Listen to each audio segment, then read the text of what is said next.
My name is Emma. I am 28 years old, and I live in a quiet neighborhood in Chicago called Lincoln Park. It's a peaceful place with tall trees, small shops, and friendly neighbors. Many people say I have a good life. I have a husband, a nice apartment, and a stable job at a bookstore. But deep inside, I am not happy. Every day, I wake up with a heavy heart. 1 year ago, I made a big mistake. I married a man named Leo. He is 32 years old. Leo is a good man. He is kind, gentle, and always smiles. But I do not love him. I married him not because of love, but because I was angry and sad. I wanted to forget my ex-boyfriend, Alex, who broke my heart. I wanted to move on quickly, so I said yes when Leo asked me to marry him. At that time, I thought marriage would help me feel better. I believed that maybe love would come later. But love never came. And now I am the one who is hurting. Leo does everything to make me happy. He brings me flowers on Fridays. He cooks dinner when I feel tired. He writes small notes and puts them in my lunch bag.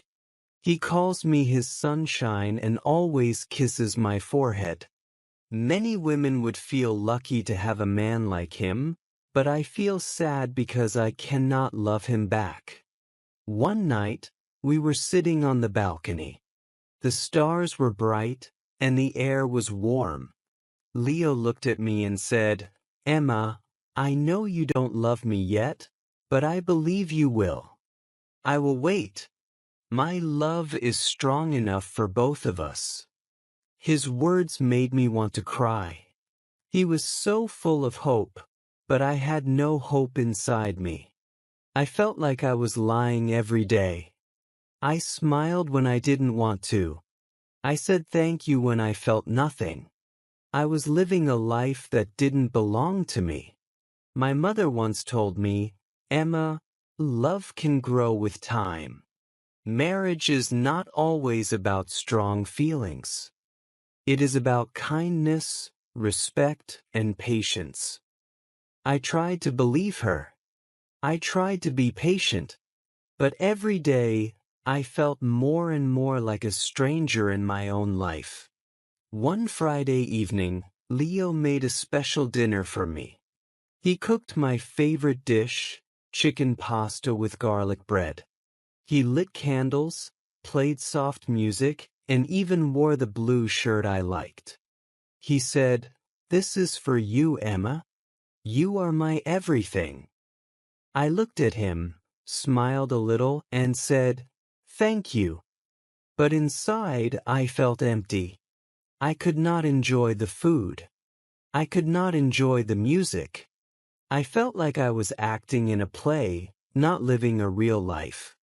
After dinner, Leo took my hand and said, "Let's go for a walk." We walked to the small park near our apartment. There, under the old oak tree, Leo had proposed to me 1 year ago. He smiled and said, "Remember this place? I told you I would love you forever." I looked at the tree, then at him. I wanted to scream, "I don't love you, Leo." But I stayed quiet. I didn't want to hurt him. He looked so happy, so full of love. And I felt like a terrible person. That night, I couldn't sleep. I stared at the ceiling for hours. I thought about my life, my choices, and my heart. I asked myself, will I ever feel happy again? The next morning, my best friend Nina called me. She said, "Emma, your voice sounds tired. Are you okay?" I wanted to say yes, but I couldn't lie. So I told her the truth. "I don't love Leo," I said softly. "I married him because I wanted to forget someone else. But I feel trapped now. I feel sad every day." Nina was quiet for a moment. Then she said, "Maybe you need some space. Maybe time apart will help you understand your heart better." I shook my head. "It's not time, Nina. My heart just doesn't feel anything for him." Later that day, I sat with Leo on the sofa. I tried to speak. "Leo," I said, "I need to talk to you." But before I could say more, he stopped me. "I know what you're going to say," he said quickly. "Please don't give up on us yet, Emma. I still believe we can make this work." His eyes were full of hope again, and I felt worse. I didn't want to destroy his hope, but I knew I couldn't give him what he needed. I felt tired, like I was carrying a heavy bag every day. One Sunday, Leo asked me something that shocked me. "Emma," he said, "do you want to have a baby?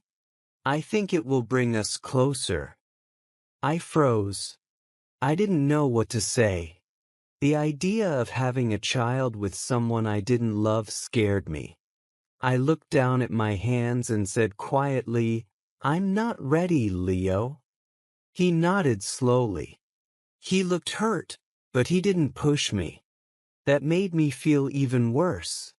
He was always gentle, always kind, and I was always silent, always distant. That night, I wrote in my journal, "I feel like I'm drowning in this marriage. Leo is a good man, but I can't be the wife he deserves." I also wrote, "Sometimes I want to leave, but I'm scared. What will people think? Will they say I am selfish? Will they say I didn't try hard enough?" One evening, I packed a small bag. I planned to leave. I looked at Leo while he was sleeping. He looked peaceful. He looked happy. I stood by the door holding my bag, but I couldn't do it. I put the bag down and sat on the floor. I cried quietly. The next morning, Leo made coffee for me. He kissed my cheek and said, "Good morning, my love. I believe in us." His words broke my heart again. I wanted to scream, stop hoping, but I stayed quiet again. I walked to the window and looked at the street. A dog was running, kids were laughing, and the sun was shining. The world was moving, but inside I felt stuck. I didn't know what to do. I didn't know how to fix my life. I only knew one thing. I couldn't live like this forever. Before I share the rest of my story, I want to ask you something. Where are you listening from? It gives me strength to know someone is hearing my words. Someone who understands. Please tell me in the comments. I would really love to know. The days passed slowly. I woke up every morning, made breakfast, went to work at the bookstore, came home, and smiled for Leo. But inside, I was tired. I was tired of pretending. One Saturday, Leo came home early with 2 movie tickets in his hand. He said, "Emma, let's go out tonight. Just you and me. I want to see you smile again." I nodded and said, "Okay." But I didn't want to go. I just didn't want to say no. That evening, I wore a nice dress and put on lipstick. I looked happy, but I didn't feel happy.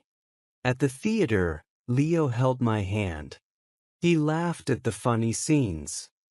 He looked at me often, hoping to see joy on my face. I tried to smile, but my smile didn't feel real. After the movie, he said, "That was fun, right?" I said, "Yes, it was nice." But deep inside, I felt cold. When we reached home, Leo made tea for both of us. We sat on the couch, and he put his arm around me. He whispered, "I missed you, Emma." I looked away. I didn't answer. I felt bad. I knew I was hurting him every day, not with words, but with silence. The next morning, I went to see my friend Nina. We sat at a cafe near the lake.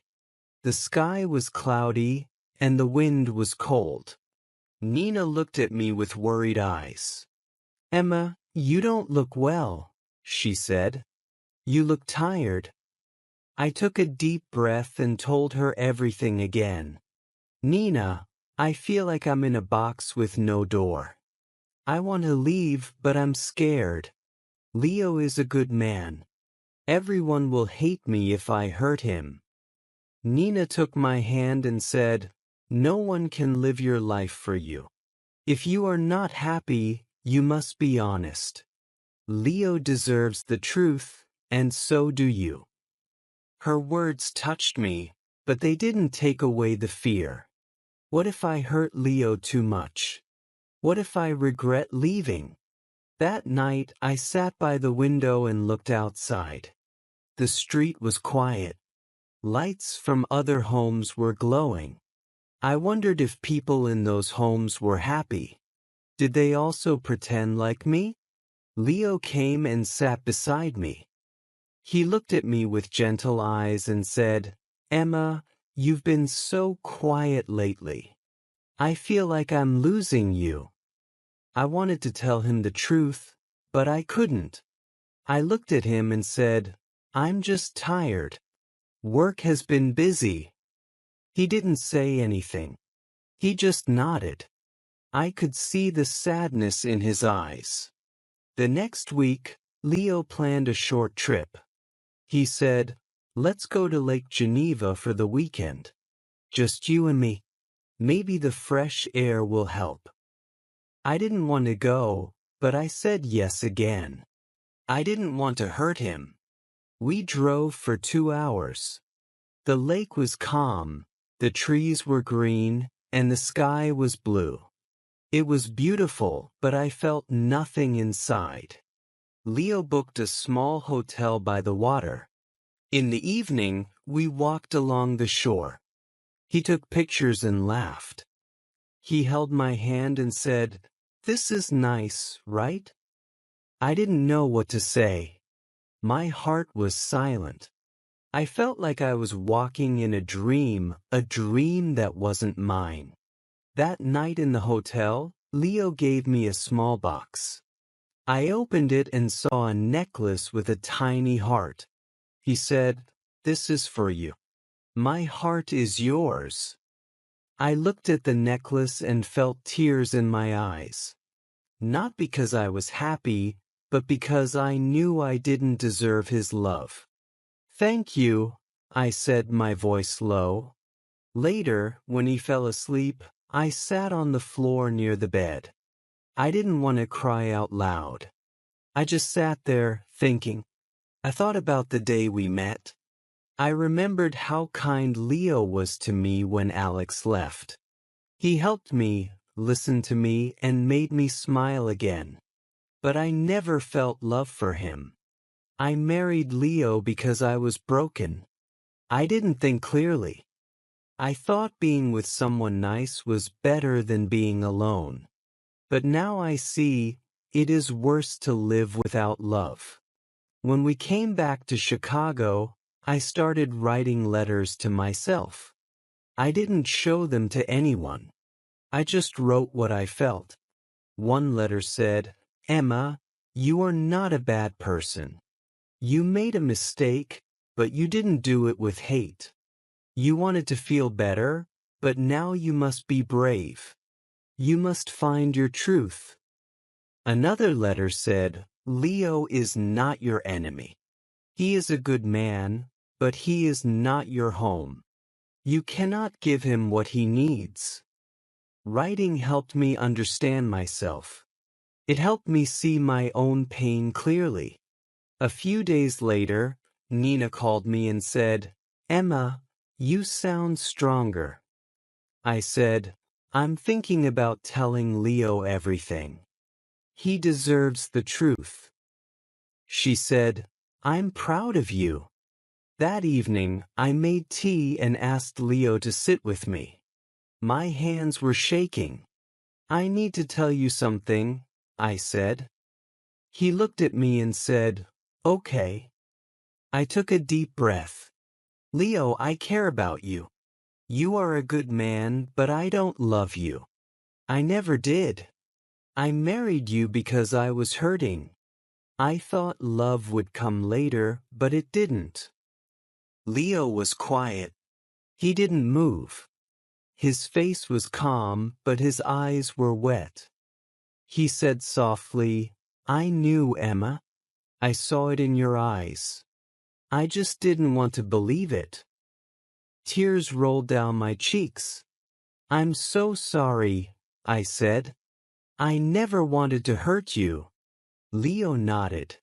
I love you, Emma. I really do. But I can't be the only one trying. If your heart isn't here, I can't hold you back. His words broke me. He was still kind. Even when I was honest, even when I gave him pain, he stayed kind. We sat in silence for a long time. No shouting. No blame. Just sadness. Real, quiet sadness. That night, I slept on the couch. I looked at the wall and whispered, I told the truth. I finally told the truth. I didn't know what would happen next. I didn't know if I would leave soon or if we would talk more, but I felt lighter. For the first time in months, I felt like I was breathing. The next few days were quiet. Leo and I still lived in the same apartment, but we didn't talk much. We both needed space to think. I slept in the small guest room. He slept alone in our bedroom. In the mornings, Leo still made coffee. He still left a cup on the kitchen table for me. But now there were no notes. No smiles. Just silence. I went to work and tried to stay busy. I helped customers at the bookstore. I arranged books, cleaned shelves, and answered questions. But my heart was not in the work. My mind was always thinking about what would happen next. One afternoon, Nina came to see me at the shop. She gave me a hug and said, How are you doing? I'm okay, I said. It's hard, but I feel more honest now. Nina smiled. That's a good start. What will you do next? I think I need to leave, I said quietly. It's time. That evening, I told Leo the first wanted to move out. He didn't look surprised. He asked, Do you have a place to go? Yes, I said. Nina offered me her guest room for now. Leo nodded. He was quiet for a moment. Then he said, Emma, I'm not angry. I'm just sad. But maybe this is the right thing. I felt tears in my eyes. I never wanted to break your heart, I said. He gave a small smile. You didn't break my heart, Emma. I gave it to you freely, even if you couldn't keep it. I don't regret loving you. His words were kind, but they made my heart ache. The next morning, I packed my clothes and a few books. I didn't take much. The apartment felt heavy with memories, even though we had only lived there for 1 year. I looked at the small things. His coffee mug, our wedding photo, the blanket we used while watching movies. Leo helped me carry my bag to the door. He said, If you ever need anything, call me. I nodded. Thank you for everything, Leo. You were always good to me. He looked at me one last time and said, Take care, Emma. Then I walked out of the apartment. Nina was waiting in her car. She smiled and opened the door. Let's go, she said. I sat beside her and we drove away. I didn't look back. At Nina's apartment, I sat in the small guest room and cried. Not because I missed Leo, but because I felt so many things. Guilt, sadness, fear, and also a little hope. For the first time, I had made a choice for myself. I had said the truth. I had taken a step forward. The days passed slowly. I stayed at Nina's place for a few weeks. I helped her with cooking, cleaned the dishes, and sometimes watched movies with her. She never pushed me to talk, but she was always there when I needed to cry. I started going for long walks by the lake. I watched people walking their dogs, riding bikes, and drinking coffee on benches. I liked watching life go on. It helped me feel calm. One day, I walked into a small cafe and saw a flyer for a creative writing class at the community center. Something inside me said, "Try this." So I signed up. The class was small, just 8 people. We wrote stories and read them out loud. At first, I was shy, but slowly I started to enjoy it.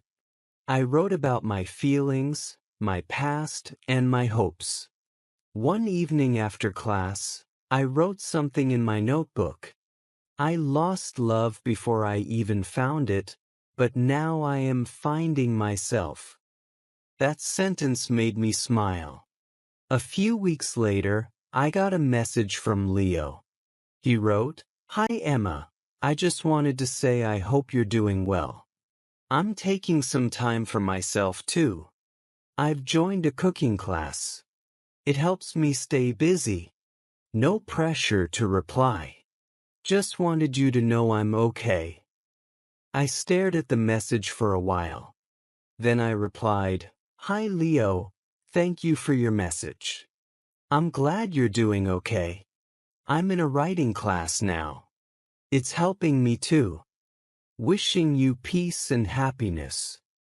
We didn't talk again after that, but it felt good to say goodbye in a kind way.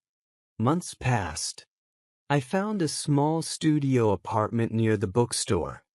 It wasn't fancy, but it was mine. I painted the walls light yellow. I put flowers in the window. I hung a picture of the lake. Every morning, I made my own coffee. I sat at the window and watched the world outside. I felt lonely sometimes, yes, but I also felt free. I still thought about Leo. I hoped he would find someone who truly loved him. He deserved that. He gave love with an open heart. I hoped someone would do the same for him. One day, while cleaning my drawer, I found the heart necklace Leo gave me at the lake. I looked at it for a long time. Then I placed it in a small box and wrote a note. "Thank you for your kindness. I couldn't wear it, but I will never forget it." I left the box at Nina's place. She said she would return it to Leo for me. As the seasons changed, I changed too. I began to smile more. I made new friends in my writing class. I laughed again. I started to feel like me. One night, I looked in the mirror. I saw a woman with tired eyes but a soft smile. A woman who had been lost but was now walking her own path. I whispered to myself, "It's not a perfect story, but it's mine. I am still learning, still growing. I don't know what the future holds, but I know one thing now. Never marry for the wrong reason. Never silence your heart." If someone out there feels like me, I want to say, you are not alone. It's okay to make mistakes. It's okay to start again. Be honest. Be brave. Your heart knows the truth. Thank you for listening to my story. It's not full of smiles and happy endings, but it's real. And sometimes, Being real is the bravest thing we can be. If this story touched your heart, don't forget to like, comment, and share. More emotional and inspiring stories are coming soon.